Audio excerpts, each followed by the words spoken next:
I am here. Holy Cross is Dan Shaughnessy to you. Oh, there we go. Thank you very much. There we go. Go Crusaders. Yes.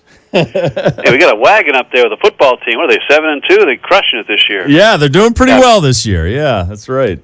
That's right. Well, listen, your book is great. Wish it lasted forever. Life with the Larry Bird Celtics. I got to tell you, my father was the Boston Celtics were his religion. He was from Taiwan, but he came over here in the 60s when the Celtics were on fire and just fell in love with them. He thought Red Auerbach was God, Larry Bird was Jesus, the whole deal. And this team from the 80s, I don't think there could ever be a team like this in the NBA as the NBA is right now ever again. Is that fair to say? It was so much fun. Yes, absolutely. I mean, I was inspired. I was the beat guy for the Globe. The wonderful Mary Shane was covering for the Worcester Telegram at that time, and she's cited multiple times in the book because Larry Bird really liked Mary Shane, and she was a no-nonsense, good reporter, a wonderful woman.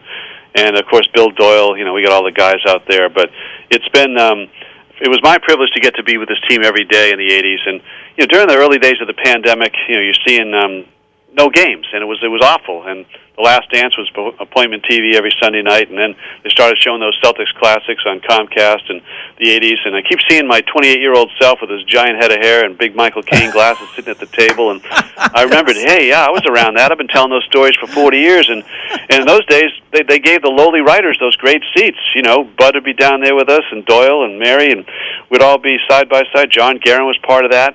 And it was just great times. And we now, of course, they got smart, and they sell those seats for thousands of dollars, and they kicked us upstairs. But in those days, there was no moat between us and the players. And being the Globe beat guy, I travel with them, flights, hotels, commercial flights, airports, waiting for bags, having drinks in the bar. And this book is a fun look at what that was like, because we could really tell you what Bird and Parrish and McHale were like. And the new reporters, it's not their fault. They can't get close to Tatum or Brown, or the moat is there. And we don't know what the dissension is with the team this year or what's going on. But back then, we knew. We knew they didn't like Bill Fitch that last year. We knew they loved Casey Jones.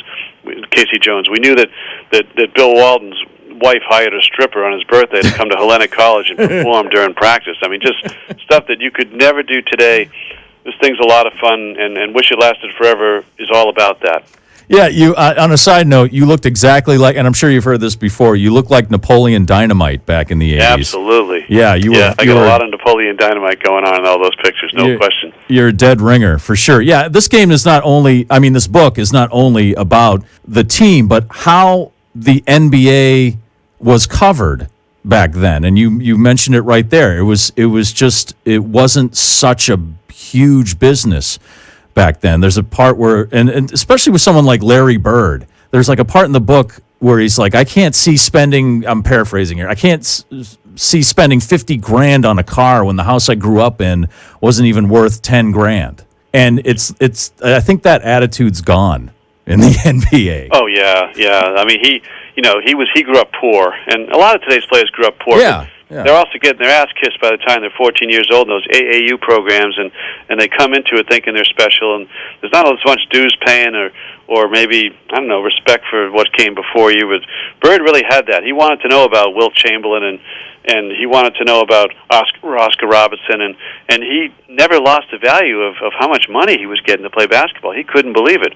When that first three-point contest, he was like a dog with raw meat in front of him. He couldn't believe they were going to give him $10,000 to make a bunch of threes at the All-Star game, because that money really meant something to him, and he loved to shoot baskets.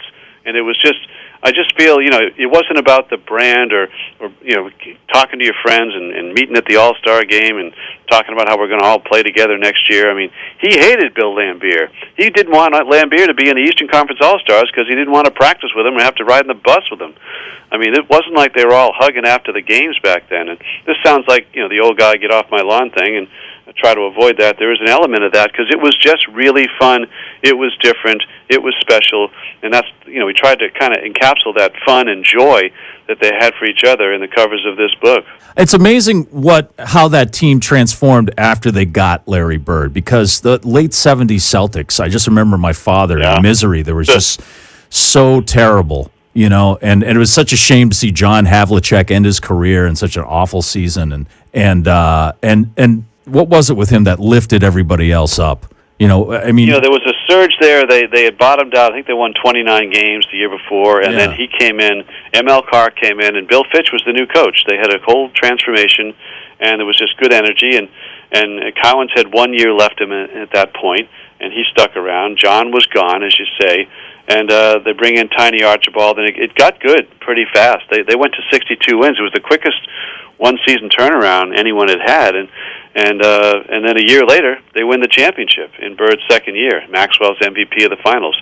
Max was a transition guy. He was part of the disaster at the end, but then he accepted his role. When Bird got here, he said, "You're going to get the ball a lot less and have to guard the best guy on the other end," and he accepted that. He talks about that in the book because McHale came in the year after Bird. Maxwell's touches went down every year of his career after Bird got here, but he didn't complain about it. He complains about getting a Seiko watch for the Finals MVP instead of a car like Bird got, but that's another story altogether because Max loves talking about that. "I got a freaking watch," he said. "That's what I got." Well, that's another thing you talk about. So Cedric Maxwell this is how in you were with the team. So Cedric Maxwell had, people call him Cornbread Maxwell. That was his nickname. Robert Parrish was chief.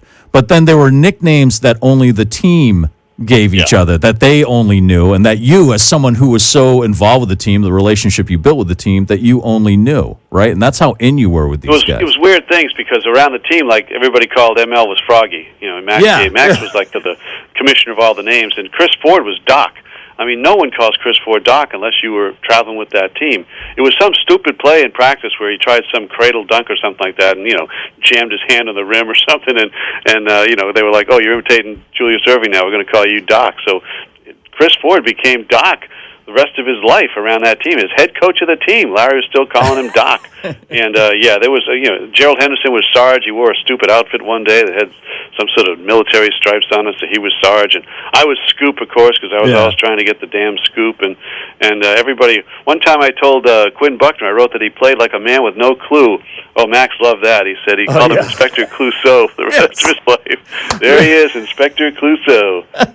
It's the more I read about this team, the more they kind of remind me of the 2004 Red Sox. They were kind of like this ragtag crew who it was all about the chemistry, really. Yeah, it's really true, and they were very secure in how good they were. And that way you didn't have a lot of the pettiness or how many touches I'm getting or who's getting more points. And, it was really good-natured. And the practices were hilarious because, Walton and Parrish would go at each other. Bird and Scott Wedman would go at each other. And, it was serious. They really were competitive. They'd stay after and go one-on-one. Ainge would play McHale one-on-one after practice. And it was really funny. And it was very competitive. But nobody was ego to the point where they were wounded if they lost or something. They would just laugh about it and go on to the next thing. And there's a wonderful start where Bruce Hurst comes in. Bruce Hurst was friends with with Ainge. Both Mormons, Major League Baseball players, and Bruce had lived at Danny's house. And Bruce would come over to practice, and he's a left-hander starter for the Red Sox, but he couldn't believe the difference in how these guys had fun and how they were confident in their own abilities, didn't take criticism badly, didn't have all the petty spite stuff that was around the Red Sox clubhouse. And he has this lovely passage at the end of the book where he just talks about the difference between being in the Celtic locker room and in the Red Sox locker room. And I witnessed it because I switched beats at the end of my Celtic days and went over to cover the 86 Red Sox, which was a pack of very difficult personalities. And Hurst had a handle on why that was and how different it was, because these Celtics were not like that. They were very confident in their own skins and very secure in how good they were. Well, Bill Walton does have a line in there, and again, I think I'm getting this right. He said something to the effect of, in your book, "You will never be able to overstate how much fun we had." And for Bill Walton, Bill Walton's a guy who knows how to have fun. Yeah.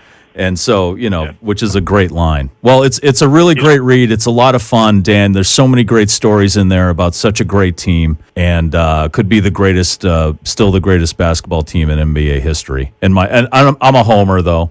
I'm with you on that. And McHale talks about at the end. He says, if they let us play by the rules of today, we win. Bring it on. Right? Yeah. Not a Kyrie Irving among them back in the 80s, right? Exactly. That's right. Yeah. All right. Well, Dan Shaughnessy, thanks. The book is Wish It Lasted Forever, Life with the Larry Bird Celtics. It's a very entertaining read, even if you're not a basketball fan. It's a lot of fun. And thanks for hopping on here, man. I really appreciate it. Anything for Worcester. Take care, guys.